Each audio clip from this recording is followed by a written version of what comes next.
I think Slamming Garrison is better because then we can use this for green and this for red and make sure we're wiping the whole battlefield. So I'm assuming our opponent will put some relevant creatures in play here. If it's just Stoneforge Mystic Go, I'll feel a little dumb because we'll probably still have to kill it. I guess we could abrade the Stoneforge. We could also just abrade the hammer. Alright, guys, it is time for match 4. We are currently 1-2. Not the most famous record on the planet here, but we'll battle back and maybe end up 3-2 at the end of this league. That would be the idea. Even if we don't, we've still gained some information and some understanding and some entertainment. Let's be honest. Jamming some Amulet is fun, even when it's on a budget, as this list is a 50 ticks budget list. So if you haven't seen match 1 where I talk about the budget deck lists, then go ahead and check that out. It'll be in the description of this video. Yeah, I'm excited to jump into this match right away. See you guys in the games. All right, let's hop on in here.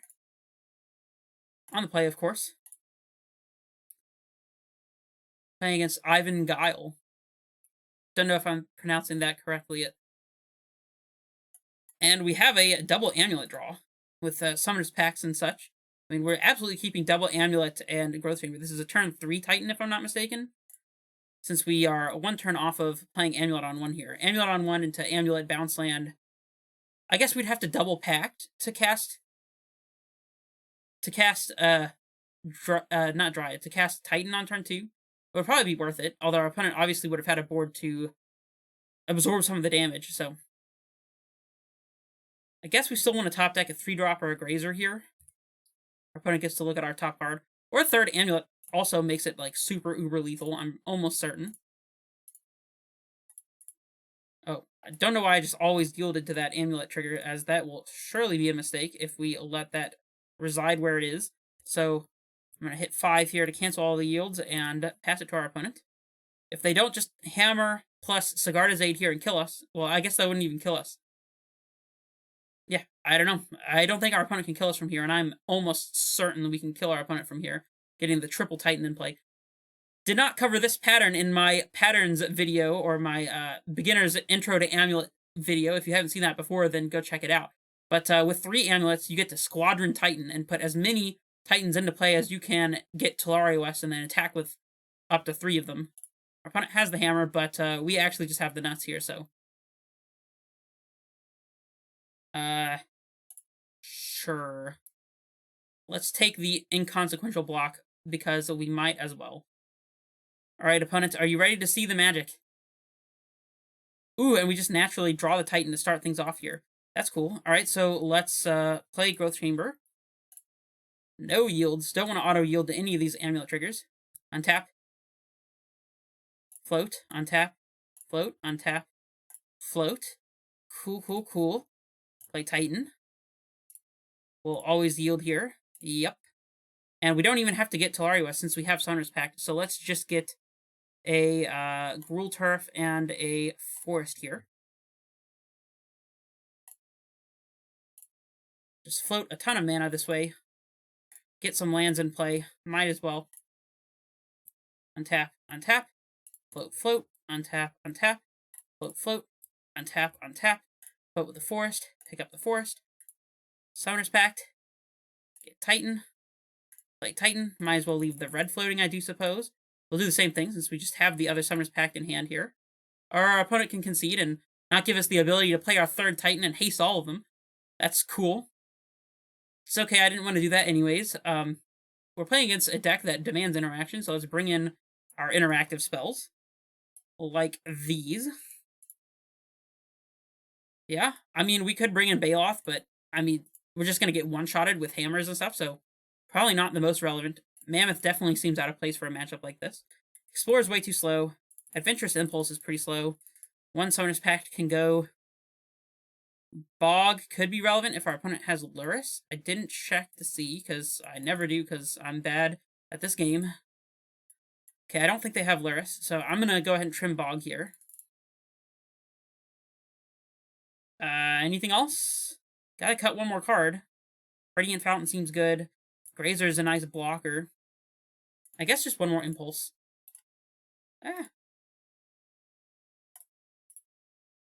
Yeah, I think this is what we're rocking.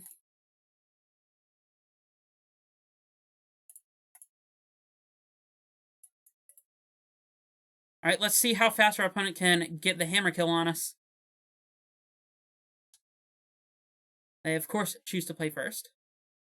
We have a hand with a Wilt, but no untapped source. We also have Fire Spout, which... Oh, they do have Luris. I'm a little surprised that that doesn't show in the log. You know how many times I've checked the log to see if they revealed Luris and it wasn't there? That's very strange. I don't think that Bog would be good in this matchup anyways, but...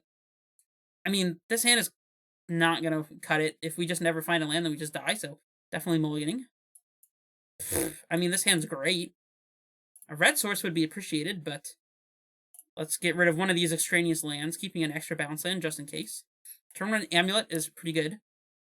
We can Fire Spout if we do find that red source, and then we do have eventual Titan down the road. Inkmoth is scary. That one could definitely one-shot us with poison. I mean, we're not playing around it, though. We're just playing Fountain, Amulet on 1. No fear. I don't think they could kill us on turn 2 here anyways with their current setup. Oh, they do have Springleaf Drum, so I could be wrong on that. We'll see. If you got the kill, then do it. I don't think they can kill us, because they need 1 for the Sigarda's Aid, 1 to activate, and they need to be able to attack with the Inkmoth, so that's 3 total mana. Not including the Inkmoth, of course.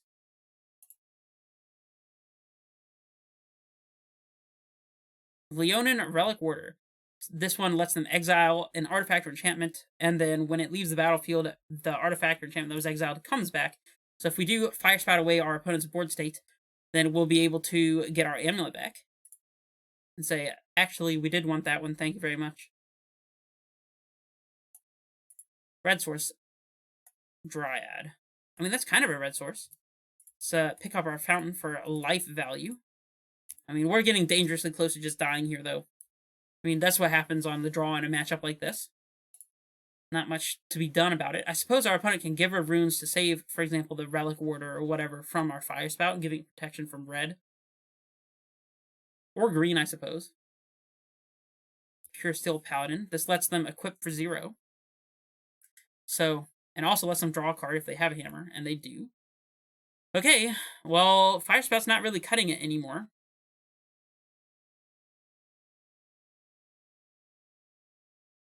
Yeah, I think we are probably just dead.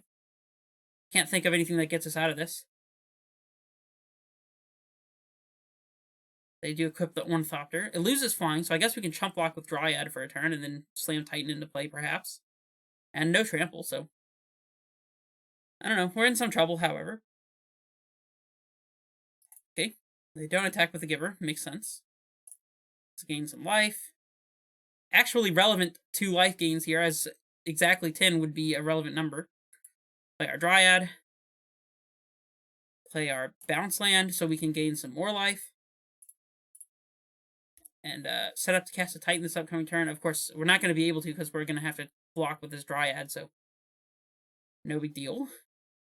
I suppose if we just took 10, I guess it depends on how they attack. But if they gave us an ability to take 10, go down to 1, oh, we can't block. Yeah, so we're actually just out here.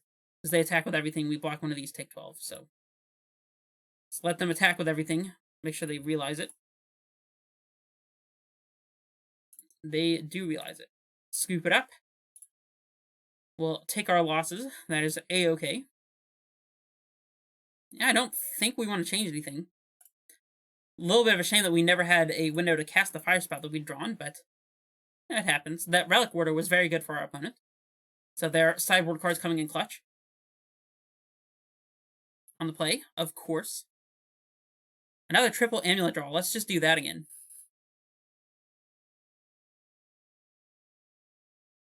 They are, of course, going to reveal Luris here. That's probably the reason for the pause. I mean, they could choose not to reveal Luris. That's cool with me.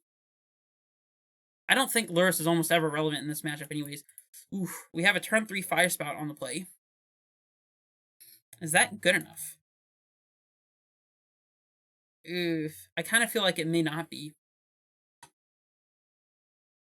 I'm going to try it, though. We'd be remiss to mulligan a hand with Fire Spout, right? Play out this T-West. Pass it back. Explorer would actually have been a great top deck here. Grazer is still good.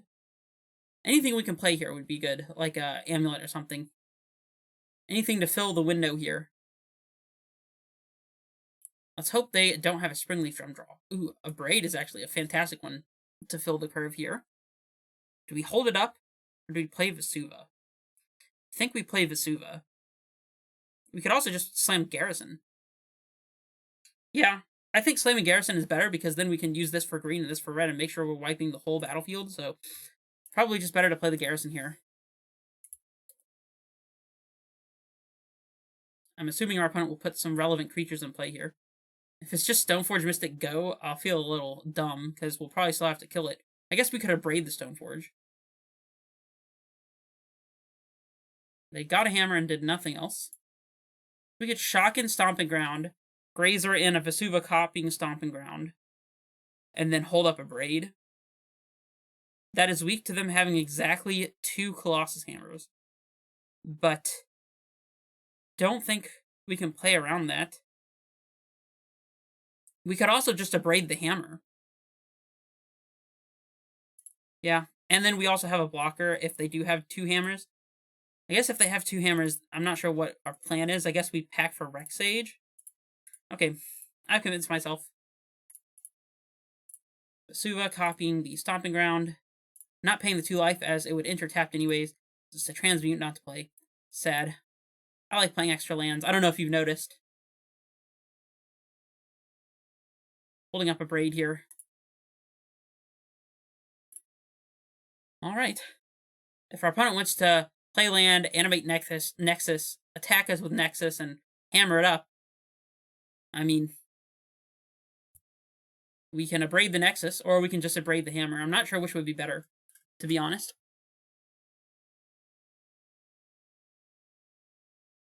Steel Shaper's Gift to search for a second hammer. Okay, so I guess we're abrading a hammer.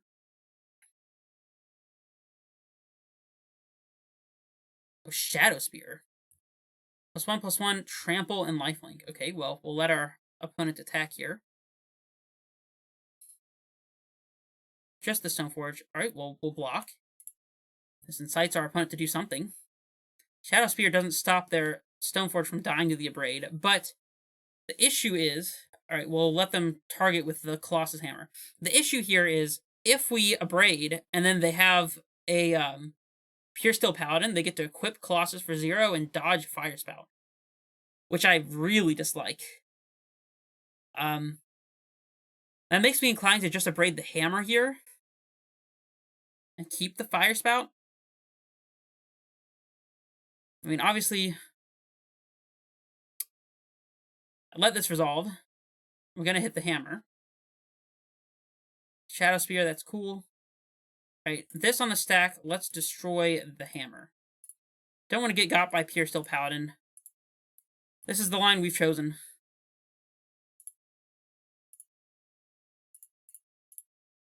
Okay, now what? Do we Fire Spout here to get rid of our opponent's Mystic before they can put anything else on it? The turn after, we'd be able to just slam Titan. We could also play Dryad, play land, and then next turn have Titan with Valakut triggers if our opponent doesn't have the kill. I guess if they have Hammer, we're dying. I guess we're not dying to Nexus because we can declare blocks first. I think it's better to play the Dryad, I guess. Feels odd, but that's what I'm going to do. We'll play the Talari West. Transmuting it doesn't seem relevant here. We don't have Engineered Explosives to transmute for. That's one thing to note. Something that we're lacking for this particular list. So, all right, let's just top deck and untap land source. And not be dead, of course. Another Mystic. Well, here comes a Hammer. And our opponent does have lifelink. The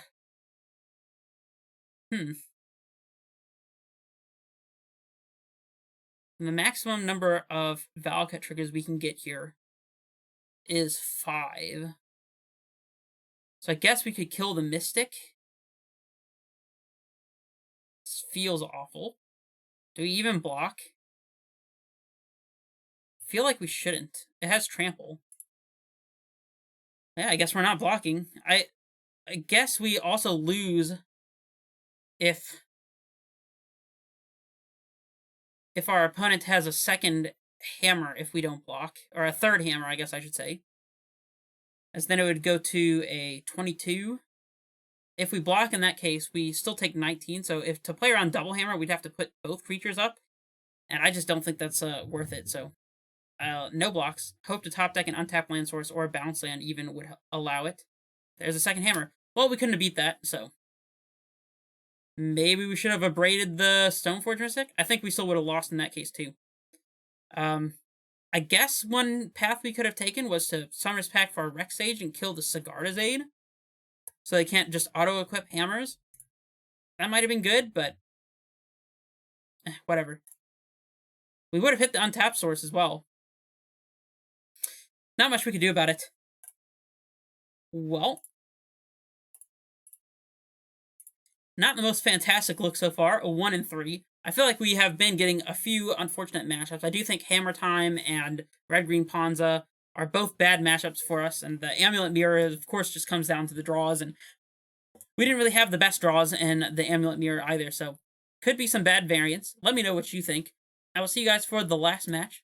This is Red Face Menace, signing off.